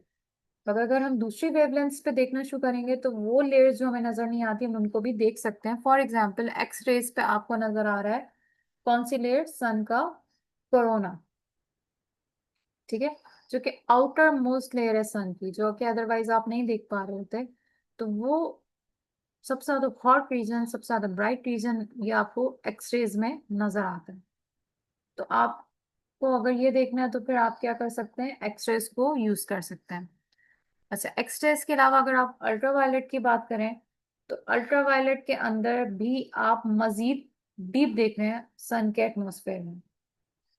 ठीक है, तो इसका मतलब ये है कि दोबारा वही चीज देख रहे हैं आप जो आप विजिबल में नहीं देख सकते। अच्छा, ये ऑप्टिकल टेलीस्कोप की पिक्चर ऐसी क्यों नजर आ रही है ऑप्टिकल वेवलेंथ में जिसमें आपके पास विजिबल भी शामिल है, तो इसके अंदर बेसिकली क्या लगाया हुआ है उन्होंने, फिल्टर। क्योंकि आप क्या आप सन को जब देखते हैं तो आप क्या यूज कर रहे होते हैं, फिल्टर। तो अगर आप इस इमेज को देखें तो आपको इसके अंदर कुछ सन स्पॉट्स नजर आ रहे होंगे। ठीक है, और अगर इसमें इतने नुमाया नजर नहीं आ रहे तो ये जो विजिबल वाली इमेज मैंने आपको दिखाई है इसमें आपको क्या नजर आ रहे हैं, कुछ सन स्पॉट नजर आ रहे हैं। ये वो रीजन है जहाँ पे आपके पास टेम्परेचर कम है, तभी ये आपको डार्क नजर आ रहे हैं। ठीक है, तो ये भी एक इंटरेस्टिंग सी चीज होगी। उसके बाद अगर आप इंफ्रारेड का मैप देखें, ठीक है, इंफ्रारेड पे वही हीट वाली बात आ गई, तो उसमें आपको डार्क रीजन वहां पे नजर आ रहे हैं जहाँ पे टेम्परेचर कम है। ठीक है, आपके पास डार्क रीजन मौजूद है। ठीक है, तो आप इनको कह सकते हैं कूलर रीजन। हालांकि कूलर का मतलब ये नहीं है कि कोई हमारे अर्थ के स्टैंडर्ड के मुताबिक ये कूल है, मगर ये कूल है रिलेटेड टू दिस रीजन जहाँ पे टेम्परेचर और भी बहुत ज्यादा है। ठीक है, इसके अलावा अगर आप इसका रेडियो इमेज देखें तो आपको ये रेडियो इमेज नजर आ रहा है। इसमें आप क्या करें, सन के एटमॉस्फेयर की मिडिल लेयर देख रहे हैं। तो इसका मतलब ये है कि हम किस वेवलेंथ पे देखेंगे, इससे इस पे डिपेंड करता है कि हम सन के एटमॉस्फेयर की कौन सी लेयर देख रहे होंगे। तो ये कितना अच्छा है कि हम डिफरेंट डेप्थ पे देख सकते हैं अगर हम डिफरेंट वेवलेंथ यूज कर रहे हैं। तो मल्टी वेवलेंथ एस्ट्रोनॉमी यानी डिफरेंट वेवलेंथ पे एस्ट्रोनॉमिकल ऑब्जेक्ट्स को देखना क्यों जरूरी है, इसके लिए हमने दो एग्जांपल्स ली और हमें अंदाजा हुआ, एक हमने प्लैनेट के लिए, एक हमने सन के लिए यानी स्टार के लिए। तो इसका मतलब ये है कि हम एस्ट्रोनॉमी में जब हम ऑब्जर्व कर रहे होते हैं, स्पेस में चीजों को ऑब्जर्व कर रहे हैं, तो हम डिफरेंट वेवलेंथ पे कर सकते हैं। हम सिर्फ महदूद नहीं रहते विजिबल पे, बल्कि हम डिफरेंट वेवलेंथ पे देख रहे होते हैं। और जिस वेवलेंथ पे हम देख रहे होते हैं वही हम नाम दे देते हैं। फॉर एग्जाम्पल रेडियो एस्ट्रोनॉमी, आप रेडियो वेवलेंथ पे देख रहे हैं। क्यों? क्योंकि रेडियो वेवलेंथ पे आपको बहुत ही डाइवर्सिफाइड ऑब्जेक्ट्स नजर आ रहे होते हैं जो कि दूसरी वेवलेंथ पे इतने अच्छे आप नहीं देखते। फॉर एग्जाम्पल दूसरी वेवलेंथ है ऑप्टिकल एस्ट्रोनॉमी, जिसमें हम स्टार्स देख रहे हैं, प्लैनेट्स देख रहे हैं, गैलेक्सीज देख रहे हैं। मगर इसमें हमने पल्सार का तस्करा नहीं किया। पल्सार का तस्करा हमने किसमें किया? रेडियो एस्ट्रोनॉमी में। हमने गैलेक्सीज का तस्करा किया ऑप्टिकल में, मगर हमने रेडियो गैलेक्सी, जो ऐसी गैलेक्सी जो रेडियो रीजन पे ज्यादा जो है वो इमिट कर रही होती हैं, वो हम किस में स्टडी करते हैं? रेडियो एस्ट्रोनॉमी पे। तो इसका मतलब ये है कि इतने सारे जो सेलेस्टियल ऑब्जेक्ट्स हैं उनको आप डिफरेंट वेवलेंथ पे स्टडी कर सकते हैं। इंफ्रारेड पे हम स्टडी कर सकते हैं, खासतौर पे अगर हम टेम्परेचर पे दिलचस्पी रखते हैं और हम गैस और डस्ट क्लाउड्स को स्टडी करना चाहते हैं, तो हम उसमें स्टडी कर सकते हैं। खासतौर पे जहाँ पे स्टार्स बन रहे होते हैं। स्टार्स कहाँ पे बनते हैं? क्लाउड में, गैस और डस्ट के क्लाउड में। तो जब वहाँ पे स्टार्स बन रहे होते हैं तो हमारे लिए वहाँ पे विजिबल में, या जिसे कहना चाहिए ऑप्टिकल में, उस रीजन के अंदर देखना बहुत ज्यादा मुश्किल होता है, क्योंकि गैस और डस्ट के क्लाउड में हम नहीं देख पा रहे होते हैं। तो हम वहाँ पे क्या यूज कर सकते हैं? इंफ्रारेड। इसी तरीके से फिर हम अल्ट्रावायलेट में हम स्टडी कर सकते हैं हॉट यंग स्टार्स, जो कि बेबी स्टार्स हैं, नए स्टार्स हैं। एक्सरे एस्ट्रोनॉमी हम कर सकते हैं जब हम बहुत एक्सट्रीम ऑब्जेक्ट्स को स्टडी कर रहे हैं, फॉर एग्जांपल ब्लैक होल्स या न्यूट्रॉन स्टार्स को। और हम गैमा रे पे जा सकते हैं। हमने डिस्कस किया था कि गैमा रे का मतलब ये है कि वेवलेंथ आपके पास बहुत छोटी है, फ्रीक्वेंसी बहुत ज्यादा हाई है, एनर्जी बहुत ज्यादा हाई है। तो जो सुपर एनर्जेटिक इवेंट्स होते हैं, फॉर एग्जांपल सुपरनोवा, स्टार का एक्सप्लोजन, स्टार का डाई होना, तो वहाँ उन सब चीजों को हम स्टडी करने के लिए क्या यूज कर सकते हैं? गैमा रे।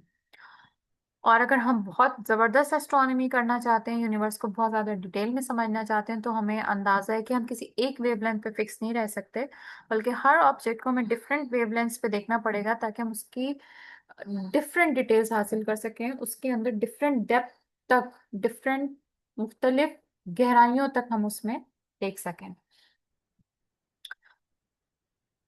अच्छा, तो इसका मतलब ये है कि हमें अगर किसी ऑब्जेक्ट को स्टडी करना है तो हमें इंस्ट्रूमेंट्स चाहिए। इंस्ट्रूमेंट्स में हम टेलीस्कोप्स यूज करते हैं। टेलीस्कोप्स अगर आप यूज कर रहे हैं तो उसके आगे आप कैमरा भी लगा सकते हैं, सीसीडी, स्पेक्ट्रोस्कोप भी लगा सकते हैं। अगर इंटरेस्टिंग सी बात यह है कि टेलीस्कोप्स को हम सिर्फ अर्थ पे नहीं रखते, ग्राउंड पे नहीं रखते, बल्कि टेलीस्कोप्स स्पेस में भी मौजूद है। अब मेरा आपसे सवाल है कि हमें क्या जरूरत पड़ी है कि हम टेलीस्कोप्स को स्पेस में भेजें, जब हम ग्राउंड पे टेलीस्कोप्स को रख सकते हैं? तो हमें स्पेस में टेलीस्कोप्स को भेजने की क्या जरूरत है? ठीक है, आपने 1 मिनट में इसको सोचना है। और आपको हिंट देने के लिए यहाँ पे एक मैंने फिगर नीचे ऐड की हुई है, अगर आप उसको भी देखेंगे तो आपको एक हिंट मिल जाएगा कि हमने टेलीस्कोप्स को स्पेस में क्यों भेजा है। तो इसको डिस्कस करते हैं। आपको बेसिकली यहाँ पे क्या दिखाया जा रहा है, एक तरीके से इलेक्ट्रोमैग्नेटिक स्पेक्ट्रम आपको याद था जिसमें डिफरेंट वेवलेंथ थी। फॉर एग्जांपल आपको यहाँ पे दिखाया गया है ऑप्टिकल, और आपको क्या दिखाया गया है, रेडियो। नीचे अगर आप देखें तो पूरा स्पेक्ट्रम नजर आ रहा है, radio, microwave, infrared, visible, ultraviolet, X-rays. तो बेसिकली क्या है, डिफरेंट वेवलेंथ्स। यहाँ पे आपको वेवलेंथ्स लिखी भी नजर आ रही है। हर वेवलेंथ का की डिफरेंट फ्रिक्वेंसी होगी, डिफरेंट एनर्जी होगी। और यहाँ पे आपको बताया जा रहा है कि बेसिकली ये क्या है, अर्थ का एटमॉस्फेयर। अच्छा, दो वर्ड्स आपको याद रखने हैं, एक याद रखना है ट्रांसपेरेंट, और एक आपने याद रखना है ओपैक। ट्रांसपेरेंट बिल्कुल ऐसे है कि अगर आपके हाथ में कोई ग्लास है तो आप उसके आर पार देख सकते हैं, मगर अगर आपके सामने कोई वॉल है और आप उसके आर पार नहीं देख पा रहे तो उसको हम क्या कहते हैं, ओपैक। अच्छा, अब यहाँ पे जो चीज बताई जा रही है वो ये कि अर्थ का एटमॉस्फेयर हर वेवलेंथ के लिए एक जैसा नहीं है। किसी वेवलेंथ के लिए वो एटमॉस्फेयर बिल्कुल ट्रांसपेरेंट है, जैसे कि ग्लास होता है ऑप्टिकल विजिबल लाइट के लिए। और कुछ वेवलेंथ के लिए वो बिल्कुल ओपैक है, जैसे कि हमारी कंक्रीट वॉल होती है विजिबल लाइट के लिए। कि फॉर एग्जांपल मेरे सामने जो वॉल है उसके पीछे जो मंजर है मैं उसको नहीं देख पा रही, क्योंकि वो वॉल विजिबल लाइट के लिए क्या है, ओपैक है। तो अगर हम देखें, अब इसमें इंटरेस्टिंग बात यह है कि अर्थ का जो एटमॉस्फेयर है वो एक्सरेज के लिए ओपेक है। और यकीनन ये बहुत अच्छी बात है, वरना स्पेस से आने वाली एक्सरेज हमारे साथ क्या करती हमें नहीं पता। ठीक है, हम कुछ अंदाजा लगा सकते हैं, but really it's difficult to even imagine. तो अर्थ का एटमॉस्फेयर आपको यहाँ पे नजर आ रहा है जो कि एक्सरेज के लिए क्या है, ओपेक। अल्ट्रावायलेट के लिए आपको यहाँ पे इन वेवलेंथ के लिए क्या नजर आ रहा है, ओपेक। विजिबल के लिए वो क्या है, ट्रांसपेरेंट। क्यों? क्योंकि ट्रांसपेरेंसी उसकी कितनी है आपके पास, 100%। अब यहाँ पे ट्रांसपेरेंट होने का मतलब ये है कि जैसे कि आपको पता है कि अर्थ है, अर्थ का एटमॉस्फेयर है, उसमें इतनी सारी लेयर्स हैं, और उसके बाद यहाँ पे स्पेस में क्या है, एस्ट्रोनॉमिकल ऑब्जेक्ट्स। अब अगर कोई एस्ट्रोनॉमिकल ऑब्जेक्ट एक्सरेज इमिट कर रहा है, तो क्योंकि अर्थ का एटमॉस्फेयर उसके लिए ओपैक है तो वो मुझ तक नहीं पहुंचेंगे। अगर कोई एस्ट्रोनॉमिकल ऑब्जेक्ट विजिबल लाइट में इमिट कर रहा है तो वो मुझ तक पहुंच जाएंगी। फिर इसी तरीके से अगर वो ऑब्जेक्ट इंफ्रारेड के अंदर इमिट कर रहा है तो इंफ्रारेड की आप देखेंगे कि ये जो पूरी वेवलेंथ है उसमें कुछ वेवलेंथ की के लिए ट्रांसपेरेंसी थोड़ी ज्यादा है, कुछ के लिए कम है, तो ये वेरी कर रहा है। मगर अगर मैं यहाँ पे देखूं रेडियो के अंदर, तो रेडियो के अंदर कुछ वेवलेंथ ऐसी हैं जिसके लिए ट्रांस एटमॉस्फेयर बिल्कुल ओपैक है, वो नहीं आने देता। और कुछ वेवलेंथ ऐसी हैं जो जिसके लिए बिल्कुल ट्रांसपेरेंट है, उसको वो आने देता है। तो इससे आपको अंदाजा हो रहा होगा कि किस वेवलेंथ को आप जमीन पर रिसीव कर सकते हैं और किस वेवलेंथ को रिसीव नहीं कर सकते। अब फॉर एग्जांपल मैं यहाँ पे जमीन पे एक एक्सरे टेलीस्कोप रख दूं, तो क्या उस एक्सरे टेलीस्कोप को रखने का मुझे कोई फायदा होगा जब स्पेस से आने वाली एक्सरेज एटमॉस्फेयर की वजह से मुझ तक नहीं पहुंच सकेंगी, तो इस टेलीस्कोप को जमीन पे रखने का कोई फायदा नहीं होगा।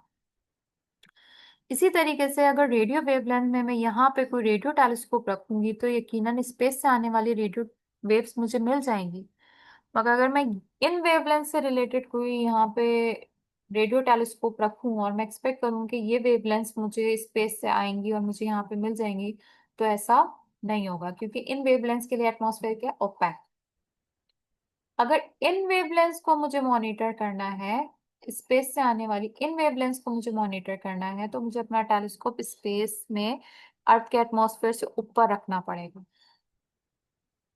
यहाँ पे आपके लिए एक हिंट ये भी है कि हम स्पेस से आने वाली रेडियो वेव्स को स्टडी करते हैं तो हम उसको कहते हैं रेडियो एस्ट्रोनॉमी।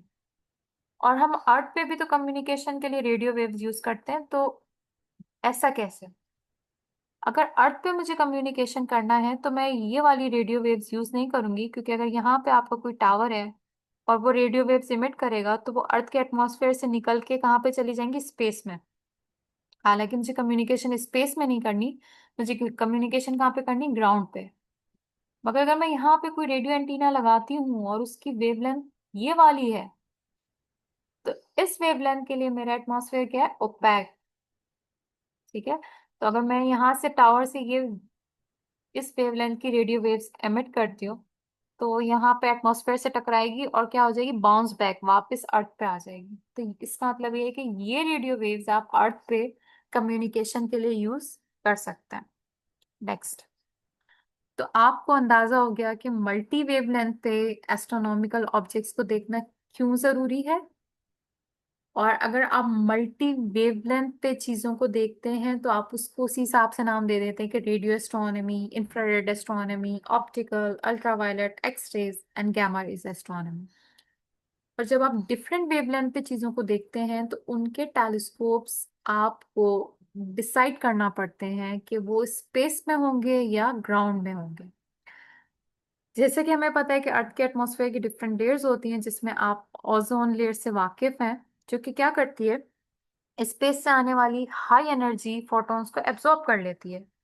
ठीक है, तो एक तरीके से वो हमें क्या करिए, प्रोटेक्ट करिए, तभी जमीन पे लाइफ क्या है, मुमकिन है। तो आपके पास क्या होता है कि जो ऑप्टिकल वेवलेंथ के फोटोन हैं वो तो आपके पास ओजोन लेयर के अंदर एब्जॉर्ब नहीं होते और हम तक पहुंच जाते हैं। इसके अलावा कुछ हिस्सा अल्ट्रावायलेट, इंफ्रारेड और रेडियो बैंड्स का भी जमीन पे पहुंच जाता है।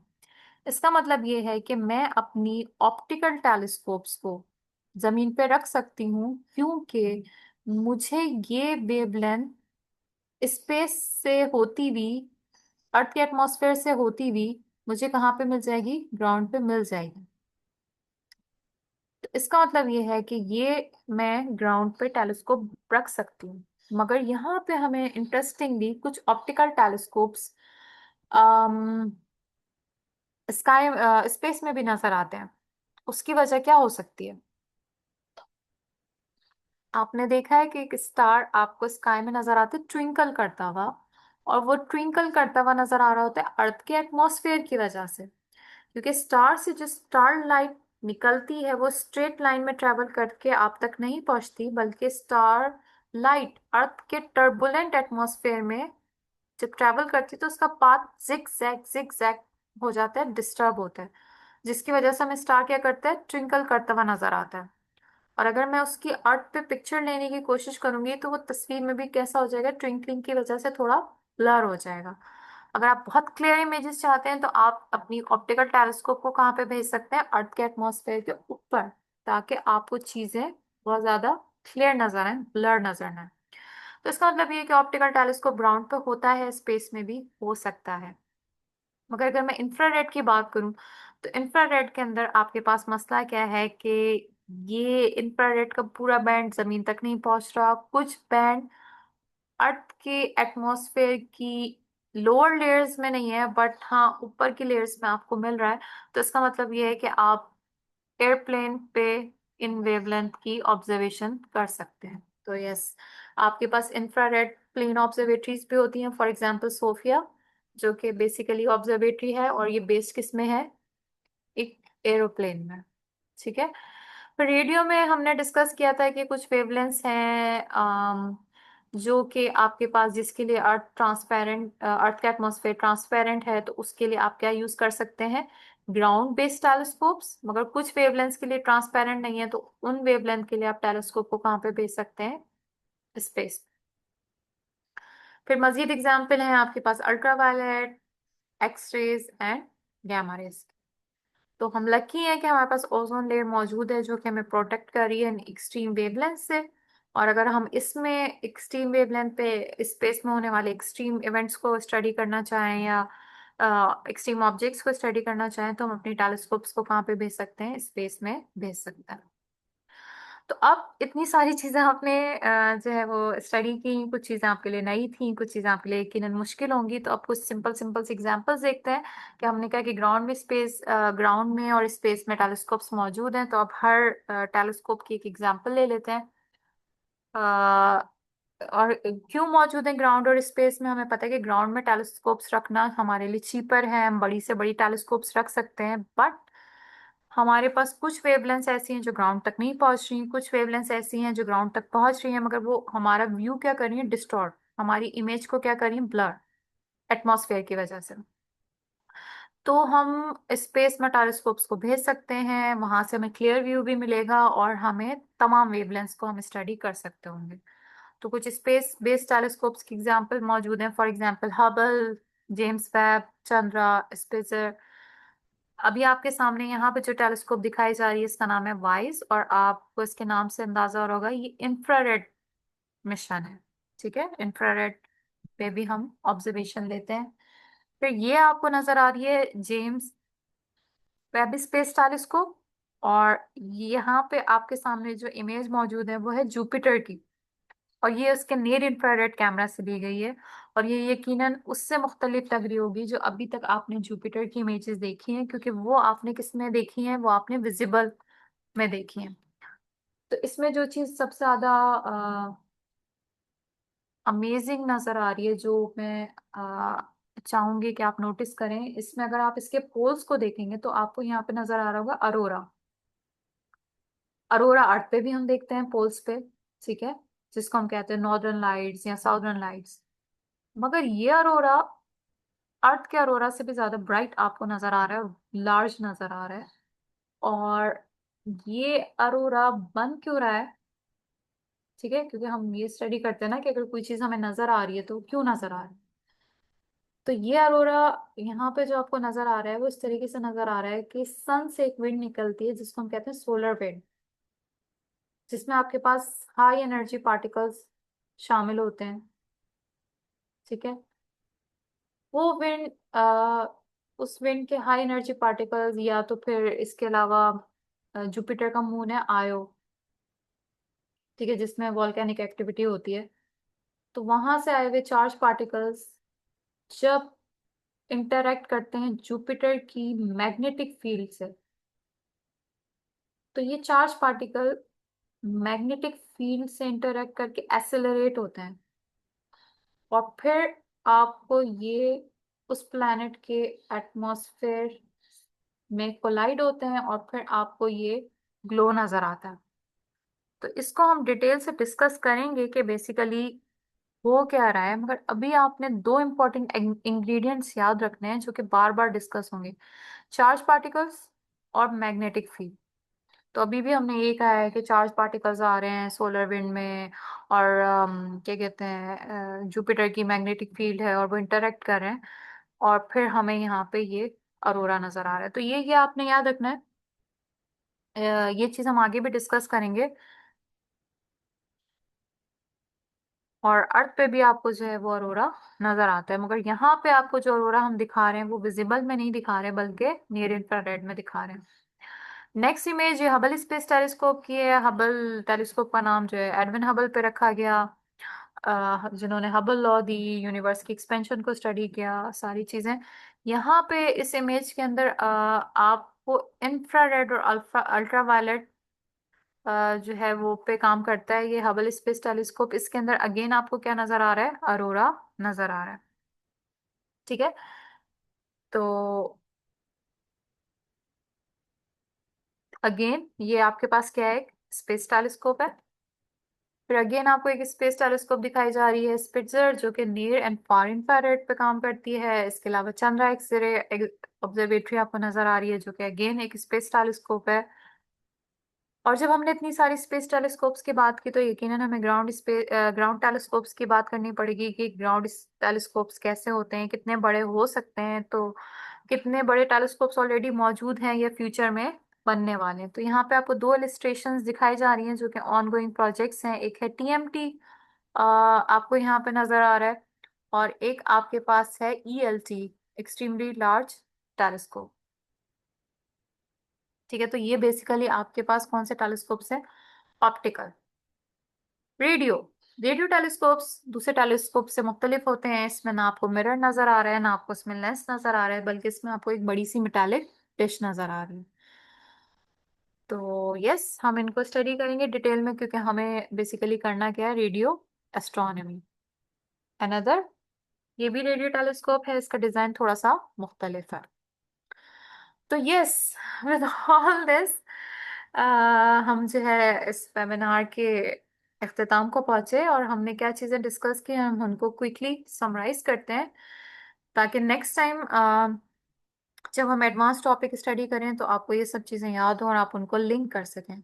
सबसे पहली चीज हमने ये स्टडी की थी कि एस्ट्रोनॉमी और एस्ट्रोफिजिक्स क्या है। एस्ट्रोनॉमी में हम यूजली ऑब्जर्वेशन कर रहे होते हैं, ठीक है, कि हमें क्या चीज नजर आ रही है, और फिर उस ऑब्जर्वेशंस के जरिए हम एक्सप्लेनेशन की तरफ मूव करते हैं कि जो चीज हमें नजर आ रही है वो क्यों नजर आ रही है, जो चीज हो रही है वो क्यों हो रही है। हम फिजिक्स और मैथ्स को यूज करते हैं और फिर हम क्या करते हैं, एस्ट्रोफिजिक्स। हमने डिस्कस किया कि एस्ट्रोनॉमी और astrology, these are two different things, ये एक नहीं है। मैं आपको सोलर सिस्टम्स के बारे में, गैलेक्सीज के बारे में, एक्सोप्लैनेट्स के बारे में बता सकती हूँ, उनकी मोशन, उनके पीछे जो लॉज हैं, जो थ्योरीज हैं, उनको डिस्कस कर सकती हूँ। बट आप इस साल अपने एग्जाम में कितना स्कोर करने वाले हैं ये मैं प्रेडिक्ट नहीं कर सकती, क्योंकि मैं एस्ट्रोनॉमी करती हूँ, मैं एस्ट्रोनॉमर हूँ, मैं एस्ट्रोलॉजर नहीं हूँ। अच्छा जी, हम जब एस्ट्रोनॉमी करते हैं हमें स्पेस में डिफरेंट ऑब्जेक्ट्स नजर आते हैं, बहुत diversified. For example stars, planets, galaxies, nebula, black holes. और जब इन ऑब्जेक्ट्स को स्टडी करना होता है तो बेसिकली हम इनसे आने वाली लाइट, या अगर हम लाइट तक महदूद ना रहे हैं तो इलेक्ट्रोमैग्नेटिक स्पेक्ट्रम में डिफरेंट रेडिएशंस को हम स्टडी करते हैं, और उसको हम क्या कहते हैं, मल्टी वेवलेंथ एस्ट्रोनॉमी। और अगर आपने आने वाली रेडिएशन को कैप्चर करना है तो बेसिकली आप उसके लिए इंस्ट्रूमेंट्स यूज करते हैं, फॉर एग्जांपल टेलीस्कोप्स। और टेलीस्कोप से आप सिर्फ देख सकते हैं। अगर आपने अपनी ऑब्जर्वेशंस को रिकॉर्ड करना है तो आपको सीसीडी चाहिए, ताकि आप फोटोमेट्री कर सकें, आप चीज़ों की मेजरमेंट निकाल सकें। और अगर आपको उसकी मजीद प्रॉपर्टीज को जानना है तो आप स्पेक्ट्रोस्कोपी भी कर सकते हैं, जिसमें आप प्रिज्म यूज करते हैं, ताकि आप उसकी डिफरेंट प्रॉपर्टीज निकाल सकें, for example composition, temperature, etcetera. Multi wavelength astronomy इसलिए ज़रूरी है क्योंकि हम यूनिवर्स की कंप्लीट पिक्चर चाहते हैं, हम ज़्यादा से ज़्यादा इंफॉर्मेशन हासिल करना चाहते हैं, तो जो वेवलेंथ हमारे लिए विजिबल नहीं है हम उन पे भी देखना चाहते हैं। और जब आप उन वेवलेंथ्स पे भी देखते हैं तो हमारी पास वो सारी वेवलेंथ्स हम तक पहुंचने से पहले किससे गुजरेंगे, अर्थ के एटमॉस्फेयर से। तो हमें देखना पड़ेगा पड़ेगा कि वो वेवलेंथ के अर्थ के एटमॉस्फेयर से गुजर के हम तक पहुंच सकती है, तो हम नीचे ग्राउंड पे वो टेलीस्कोप लगाएंगे। अगर वो वेवलेंथ हम तक नहीं पहुंचती तो हमें वो टेलीस्कोप ग्राउंड से ऊपर, एटमॉस्फेयर से ऊपर स्पेस में भेजनी पड़ेगी। और अगर हमें वो वेवलेंथ ग्राउंड पे मिलती भी है और हमें लगता है कि हमें बहुत शार्प इमेज चाहिए, और अर्थ का एटमॉस्फेयर हमारी इमेजेस को डिस्टॉर्ट कर देगा, हमारी ऑब्जर्वेशन को ब्लर कर देगा, तो हम उस सूरत हाल में भी टेलीस्कोप्स को स्पेस में भेज सकते हैं। तो आई होप कि बहुत सारी आपने नई चीजें इसमें जो है वो सीखी होंगी। आप इस लेक्चर को रिवाइज भी कर सकते हैं, ताकि अगर कोई पॉइंट आपने मिस कर दिया है तो आप उसको समझ सकें। तो ये बेसिक्स थी हमारी एस्ट्रोनॉमी की और एस्ट्रोफिजिक्स की। अब हमें पता है कि हम एस्ट्रोनॉमी को डिफरेंट वेवलेंथ पे करते हैं, तो नेक्स्ट स्टेप में हम क्या करेंगे, नेक्स्ट स्टेप में या नेक्स्ट वेबिनार में हम स्टडी करेंगे कि रेडियो एस्ट्रोनॉमी क्या है, उसके फंडामेंटल्स और उसकी एप्लीकेशंस। तो आपने क्या करना है, इस लेक्चर को रिवाइज करना है, क्यूरियस रहना है, अपने क्वेश्चंस जो है वो हमसे पूछने हैं, अपने टीचर से पूछने हैं, और नेक्स्ट वेबिनार के लिए तैयार रहना है। तो till then, see you next time. Thank you.